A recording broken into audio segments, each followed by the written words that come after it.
আসলে চালিয়েছি।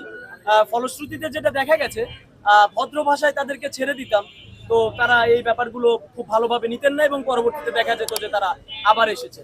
তো সেই জায়গা থেকে আমরা আহ, সর্বদা চেষ্টা করব, মানে আমরা চেষ্টা করব যে এই এরকম একটা মানে ব্যাপার নিয়ে তাদেরকে ছাড়ার, যাতে করে তারা দ্বিতীয়বার এখানে বসার বা এখানে এসে দোকান করার মতো সাহস তারা না করে। সেক্ষেত্রে কি চিন্তাধারা করেছেন? এক্ষেত্রে তাদের কাছ থেকে আমরা মুচলেখা নিব এবং মুচলেখা দেওয়ার পরেও যদি তারা আসে এবং এখানে দোকান বসে, সেক্ষেত্রে শাস্তি স্বরূপ কি হবে সেটাও সেই মুচলেখায় উল্লেখ থাকবে। আমরা শুনছিলাম যে আপনার দাবি করছেন যে এই যে লাইন যেটি রয়েছে যেটি আপনার হ্যাঁ, এই বিষয় নিয়ে আমি বুঝতে পেরেছি আপনি কি প্রশ্ন করবেন। আপনি প্রশ্ন করবেন যে রাজনৈতিক কি কোনো হস্তক্ষেপ আছে কিনা এই ইয়াতে বসার।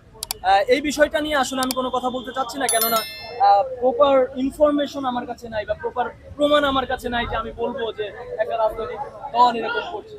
তবে হ্যাঁ, বাংলাদেশে একটা পাতাও নড়ে না রাজনীতির বাইরে, অবশ্যই এখানে কিছু না কিছু তো আছে।